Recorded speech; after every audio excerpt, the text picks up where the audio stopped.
harus menulisnya melebihi daripada apa? Target Anda. Ya, supaya bisa mencapai. Pak, kalau misalkan saya dapat hingga mencapai gimana? Daftar prospek saya terlalu sedikit bagaimana? Anda konsultasi sama leader, tanya, minta strategi gimana supaya bisa capai. Entah mungkin leader Anda menyarankan referensi atau canvassing, leader Anda yang lebih mengenal Anda. Nah, next. Sumber daya berikutnya adalah positive attitude. Nah, teman-teman, perhatikan, ini penting sekali. Penting sekali. Positive attitude. Ada orang ngomong begini, bingung, Pak, attitude itu apa? Sikap itu apa? Banyak orang rancu antara sikap dengan tata krama. Beda. Perhatikan baik-baik. Beda. Sikap itu tidak sama dengan tata krama. Ya, misalkan kalau tata krama itu lebih dipengaruhi oleh budaya setempat, betul nggak? Misalkan kalau kita di budaya di Indonesia makan sambil gelegean, wah itu nggak sopan, betul ya? Tapi konon katanya, saya nggak tahu benar apa enggak. Kalau di Timur Tengah kalau gelegean malah sopan katanya. Katanya begitu. Nah, berarti kan bukan itu sikap itu. Attitude bukan tata krama. Nah, attitude itu apa? Dan seringkali ada orang ngomong bahwa sukses dan tidaknya kita ditentukan oleh attitude kita. Nah, teman-teman perhatikan baik-baik. Attitude itu tidak lain adalah bagaimana kita merespon. Lalu perhatikan baik-baik. Bagaimana kita merespon terhadap suatu keadaan atau sebuah situasi. Itulah attitude kita. Kalau kita memberikan respon yang negatif, respon yang salah, maka kita disebut dengan attitude yang negatif. Kalau kita merespon dengan tepat, disebut dengan attitude yang positif. Nah, teman-teman, saya mau katakan bahwa dalam menjalankan bisnis ini, kita nanti akan menemui banyak tantangan. Saya nggak mau permasalahan ya, saya mau tantangan. Nah, tantangan demi tantangan. Contoh tantangan apa? Ditolak nasabah menunda, nasabah kasih PHP, nasabah tiba-tiba jadi ninja bisa hilang. Oke? Nah, ketika Anda menemui tantangan-tantangan seperti ini, apa respon Anda? Nah, ini penting. Ini respon. Kalau Anda memberikan respon yang salah, waduh Pak, kayaknya ini bisnis gak cocok. Waduh Pak, kok bisnis ini susah. Waduh Pak, bisnis ini membuat saya banyak kehilangan teman. Waduh Pak, bisnis ini dan sebagainya. Maka kalau responnya salah, hasilnya pasti salah. Anda perlu memberikan respon yang tepat ketika menghadapi sebuah tantangan. Ketika Anda ditolak, responnya harusnya datang ke leader Anda, tanya, kenapa kalau saya ditolak? Padahal saya sudah presentasi persis seperti yang diajarkan sama leader. Nah, itu responnya. Bukannya kalau ditolak, down, leader telepon, gak diangkat, WhatsApp pura-pura gak di-read, betul? Tiba-tiba nomornya gak bisa dihubungi, Anda terhubungan dengan mailbox, terus Anda mengurungkan diri di kamar, di paling pojok sambil tutup lampu, terus dengarkan lagunya Glenn Fredly. Andai kata di situ ada baygon juga diminum. Bukan itu teman-teman. Nah, artinya apa? Anda butuh kasih respon yang tepat terhadap sebuah permasalahan, sebuah tantangan, sebuah keadaan. Itu positive attitude. Nah, Pak, bagaimana supaya saya bisa memberikan respon yang tepat dalam menghadapi tantangan depan? Respon yang tepat ini hanya bisa muncul kalau Anda punya pikiran yang positif. Lalu, punya apa? Ketika pikiran kita positif, maka respon kita akan jadi apa? Positif. Kalau pikiran kita isinya negatif, responnya apa? Negatif. Saya sekali ngomong sama agent dan leader saya, gak usah nemuin kompetitor, gak usah nemuin dari agen asuransi lain, gak usah nemuin dari leader dari asuransi lain. Kenapa? Kalau ketemu agent lain, pasti isinya apa? Menjelek-jelekan. Oh, Prudential begini. maksud Anda tujuannya cuma ingin mengorek informasi, ingin tahu produknya seperti apa, betul nggak? Saya percaya Anda nggak ada niatan untuk pindah, cuma ketemu sama mereka cuma tujuannya ingin tahu sistemnya seperti apa. Mungkin motivasinya udah benar, tapi bahaya tuh.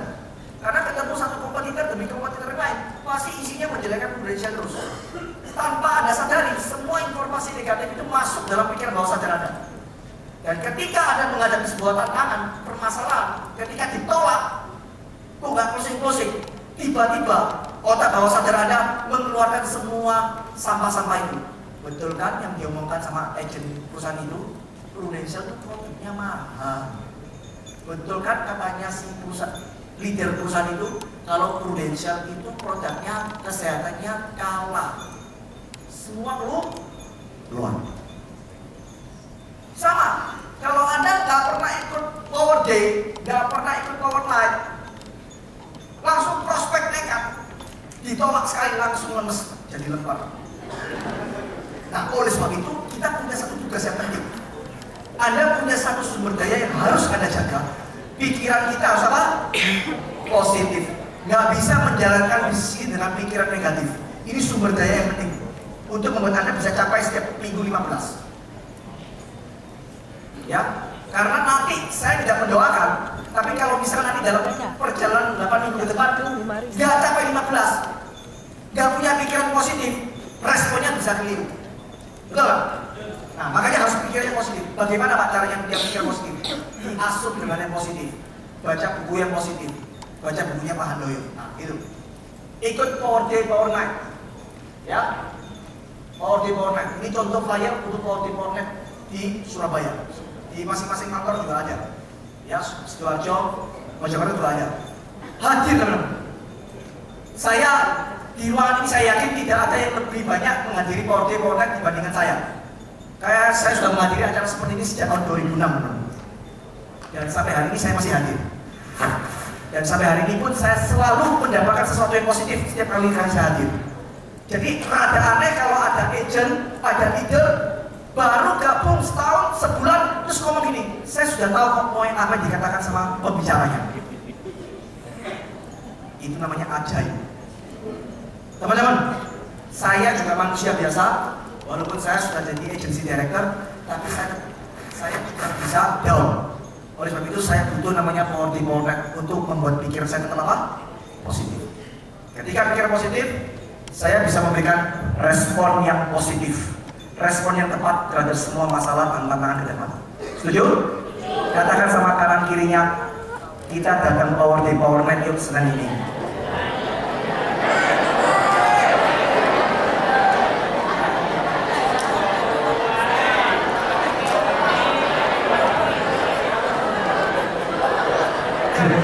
Nah, di poin nomor 6 dan poin 7 di worksheet Anda, ya, di lembar worksheet Anda itu ada pertanyaan seperti ini. Hal positif apa yang Anda miliki? Betul ya? Hal positif apa yang saya miliki yang dapat menunjang keberhasilan saya? Wah, saya yakin Anda pasti punya hal positif. Saya ini orangnya rajin loh Pak. Saya ini orangnya support, saya ini orangnya nggak gengsian, misalnya begitu. Tapi ada hal negatif juga. Tapi saya ini malas Pak. Saya ini nggak percaya diri. Nah, jadi Anda tulis apa yang positif dan apa yang negatif yang mau Anda buang. Oke? Dan Anda sampaikan itu kepada leader Anda. Ya, seperti itu. Oke. Anda isi itu di rumah, ya, di rumah karena keterbatasan waktu. Nah, ini yang penting. Perhatikan dulu. Bagaimana saya tahu kalau sudah mencapai goal saya? Bagaimana saya tahu kalau saya sudah mencapai goal saya? Tadi kita sudah bicara well-formed outcome itu yang pertama syaratnya apa? Harus tulis dalam positif. Goal Anda ditulis dalam kalimat yang positif dan spesifik. Yang kedua, Anda harus tahu sumber daya apa saja yang dibutuhkan supaya Anda bisa sukses, yaitu waktu, skill, dan knowledge. Yang ketiga apa tadi? Apa? Ayo. Prospect list. Yang keempat tadi apa? Positive attitude. Nah, yang itu sumber daya. Yang ketiga, wealth outcome ini bisa terjadi kalau Anda tahu goal Anda ini tercapai atau enggak, bagaimana? Contoh. Anda punya goal tahun ini beli mobil, misalnya begitu. Anda tahu dari mana kalau Anda sudah mencapai goal Anda? Jelas toh Pak. Nanti saya tahunya nanti kan dari STNK-nya ada nama saya. Berarti itu mobil saya. Contoh, goal saya mencapai Pro AAD. Bagaimana tahu kalau Anda mencapai Pro AAD? Ya kalau di email muncul nama saya di list pemenang Pro AAD, berarti saya menang Pro AAD. Kalau saya terima tabungan rekening BCA dimutasi rekening tabungan saya setiap bulan terus meningkat, dan di bulan ke-6 saya sudah menerima income di atas 5 juta, 6 juta, bahkan 7 juta, berarti saya sudah mencapai apa? Pro AD. Jadi artinya begini, Anda tahu tidaknya goal Anda tercapai dari mana? Ada tanda-tandanya kalau goal sudah tercapai. Income meningkat misalnya, nama Anda sudah ada di prospek, di daftar pemenang. Anda tahu dari mana kalau Anda mencapai promosi? Saya tahu Pak, kalau saya promosi ketika Pak, ketika nama saya nanti tahun depan di acara goal setting saya ada di panggung, betul Pak? Nah, tulis sekarang tulis. Kira-kira bagaimana Anda bisa tahu kalau Anda itu sudah mencapai goal yang tadi Anda tulis? Apa saja?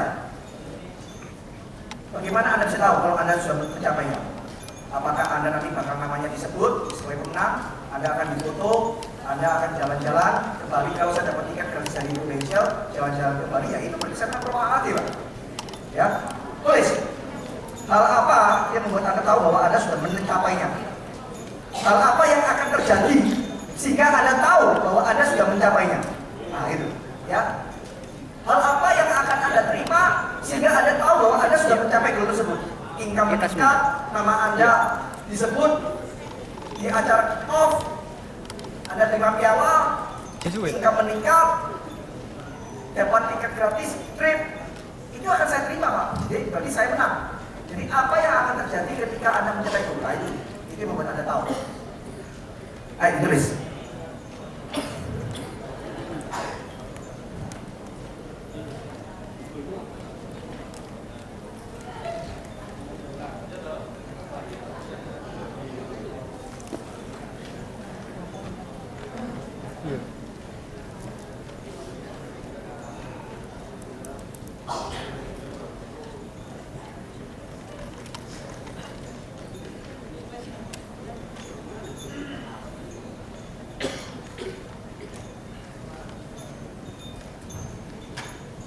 Sudah?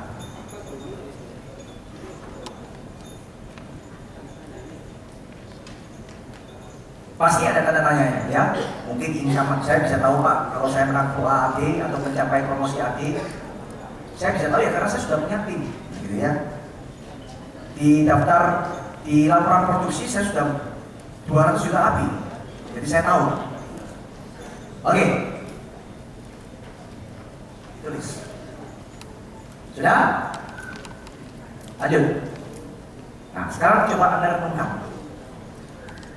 Coba renungkan.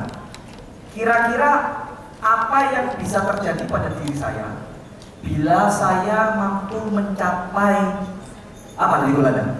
Pro AAD, AAD, Sarlab, atau yang lain? Atau berhasil membeli mobil baru, motor baru, apapun ya. Kira-kira yang terjadi sama diri saya apa? Wow Pak, kalau saya mencapai Pro AAD, berarti yang terjadi dalam diri saya semakin percaya diri Pak. Income saya semakin bertambah sehingga saya bisa memberikan ekstra uang belanja untuk istri saya, misalnya begitu. Saya bisa ngajak keluarga saya jalan-jalan. Saya bisa mulai mencicil. Kalau saya mencapai startup income 21 juta, berarti saya mulai bisa mencicil mobil baru. Ya, Seperti itu, ini terjadi penting. Kemudian yang kedua, respon apa yang akan muncul dari keluarga saya dan lingkungan saya bila saya mencapai pro AAT misalkan, mencapai promosi. Wah, mereka pasti akan gembira, Pak.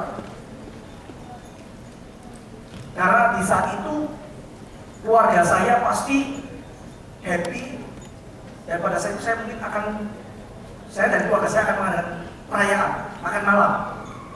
Apa kira-kira yang muncul? Ketika Anda sampaikan kepada pasangan Anda, "Ma, saya capai promosi, saya capai Star Club, saya capai Pro AAT." Kira-kira respon pasangan Anda? Coba Anda pikirkan ini, renungkan. Ini penting sekali, ya. Jangan dibuat guyon. Anda benar pikirkan ini. Kira-kira anak-anak Anda bagaimana? Orang tua Anda bagaimana? Teman-teman Anda bagaimana? Kakak adik Anda bagaimana? Ketika Anda berhasil mewujudkan goal Anda, ketika Anda bisa, mungkin Anda tahun ini bisa benar-benar beli mobil, kira-kira bagaimana? Nah, coba Anda renungkan.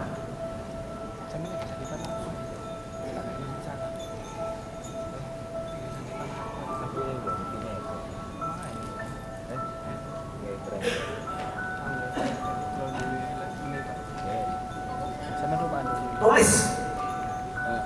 Tadi kan Anda ngomong, "Pak, saya tahu saya menang Pro AAD kalau saya dapat income 7 juta." Itu salah satunya. Nah, Anda sekarang bayangkan, dengan 7 juta, apa yang terjadi dengan diri Anda, ekstra 7 juta, dan kira-kira apa respon keluarga Anda? Bayangkan itu sungguh-sungguh. Tulis, nggak ada yang harus, ini penting. Ini bagian yang terpenting dari well-formed outcome.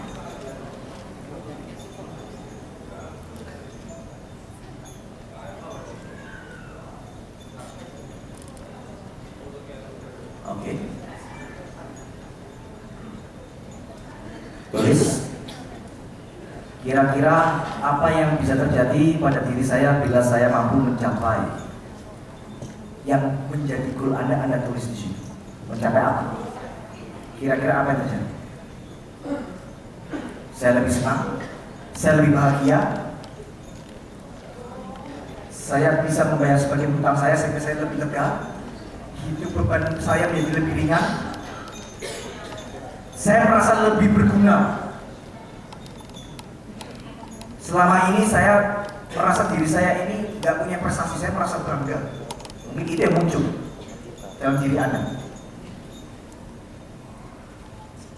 Saya kira-kira apa menjadi respon dari teman? Mungkin teman Anda menjadi wow, happy, ada perayaan, support, sambutan. Itu yang menjadi respon mereka. Sukacita, kegembiraan. Anda tulis, ini hal yang penting. Kira-kira apa yang menjadi respon dari keluarga Anda dan teman-teman Anda ketika Anda mencapai goal Anda?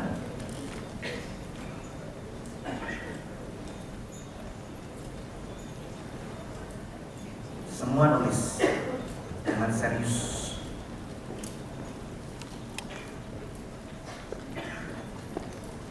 Oke.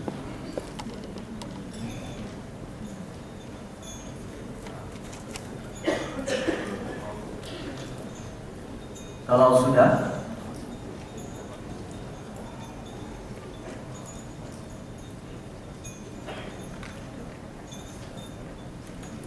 yang sudah, saya akan undang Anda bangkit berdiri. Ayo kita berdiri. Semua tenang, nggak ada yang bicara.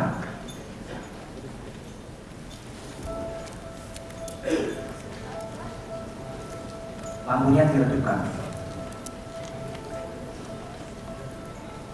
Handphonenya semua di silent, tidak ada yang hidup. Semua tenang dan fokus. Saya minta Anda di ruangan ini, coba tenangkan pikiran Anda. Gak usah mikirin, untuk sementara waktu tanggalkan semua beban dan masalah Anda. Bebaskan diri Anda dari semua beban, semua permasalahan. Lupakan itu mereka sejenak. Untuk saat ini, 5 menit ini, untuk 5-10 menit ke depan saya minta Anda lupakan dulu semua masalah, beban. Bayangkan situasi, bayangkan suasana ketika Anda berhasil dengan perasaan bangga, Anda naik ke panggung, terima piagam penghargaan, dan Anda difoto, diberi aplaus dari ribuan orang yang hadir. Merasakan kursi mobil yang baru, mencium bau mobil yang baru, dan mereka semua bersuka cita, bergembira, bahagia, senyumnya Anda bayangkan senyum dari bawah, ketawa mereka, dan Anda bawa mereka jalan-jalan keliling untuk menaik mobil baru yang selama ini sudah ditunggu. Bayangkan itu semua, rasakan.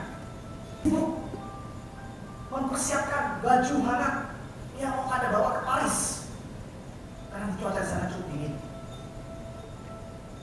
Sambil ngobrol, Anda packing baju, semua happy.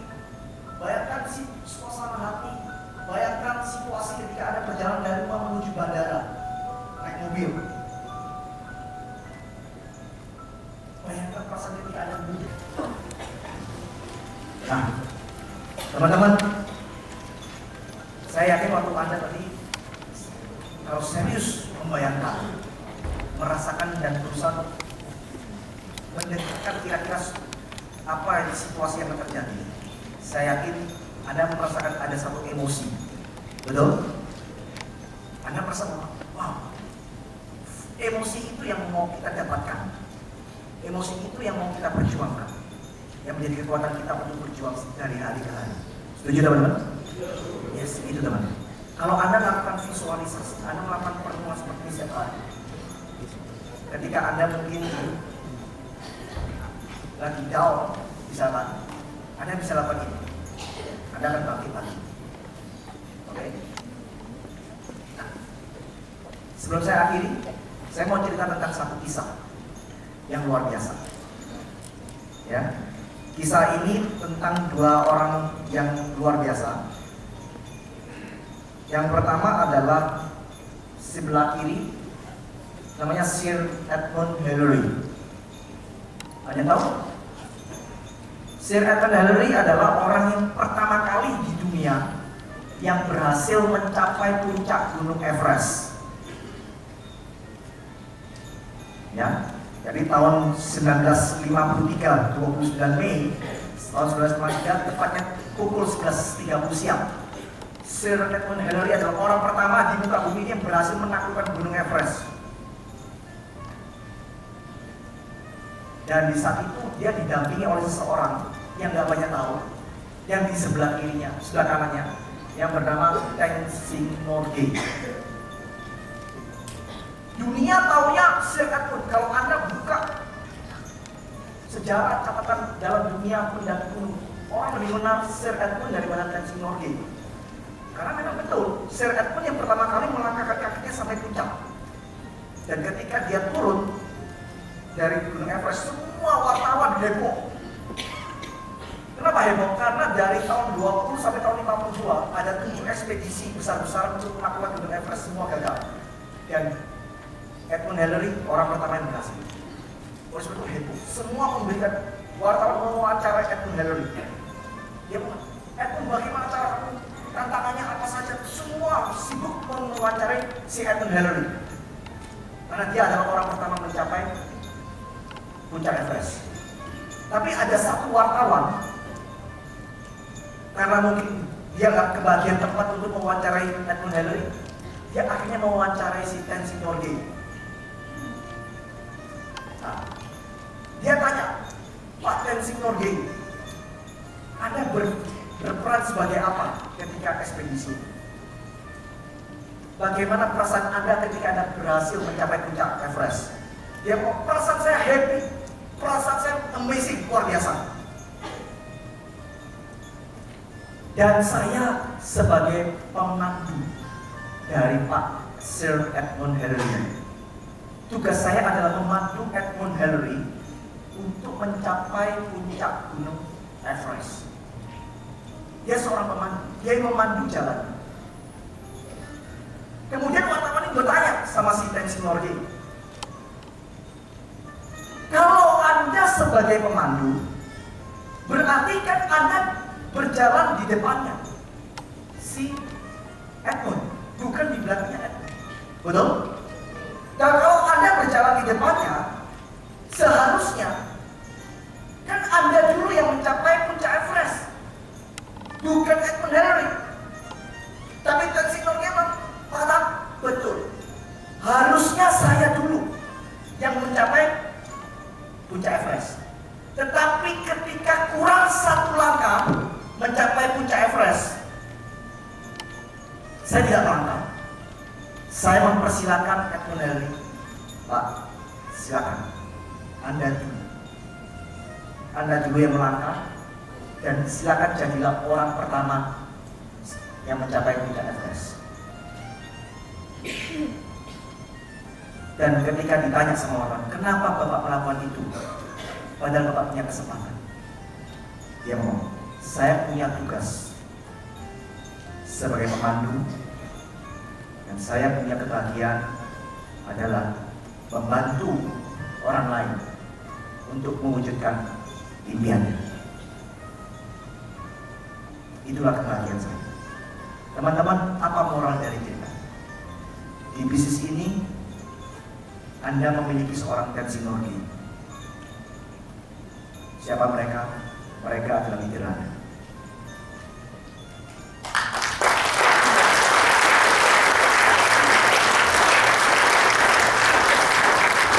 Leader Anda adalah Tenzing Norgay dalam kehidupan Anda. Hari ini mereka memandu Anda untuk melewati gunung, untuk mencapai impian-impian Anda. Dan pada suatu saat, percayalah, Anda akan mencapai di puncak. Anda yang akan maju di depan. Anda yang akan diberi tepuk tangan luar biasa. Dan disitulah kebahagiaan leader Anda. Mereka tidak minta bayaran. Mereka menolong Anda, mensupport Anda tanpa pamrih. Mereka bangga dan bahagia bisa mengantarkan Anda menjadi seorang.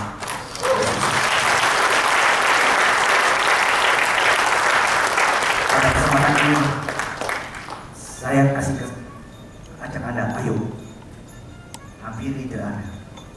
Katakan say thank you. Katakan terima kasih leader, karena Anda sudah mengajak saya ke sini. Karena Anda sudah memandu saya tanpa pamrih, tanpa minta bayaran.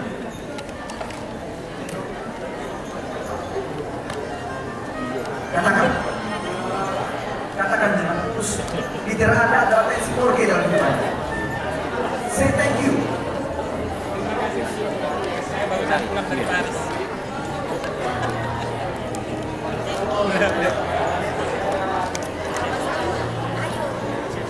Biar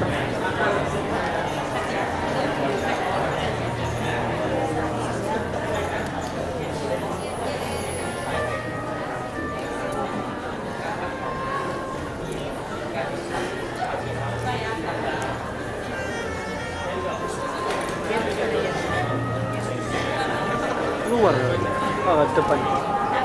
depan mungkin.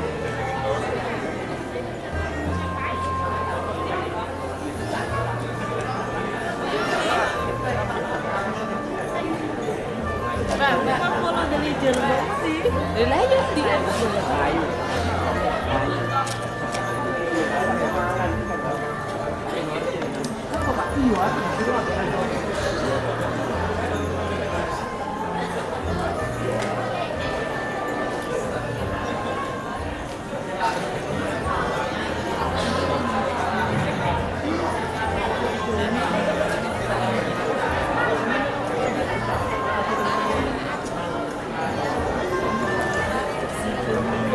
Baik teman-teman,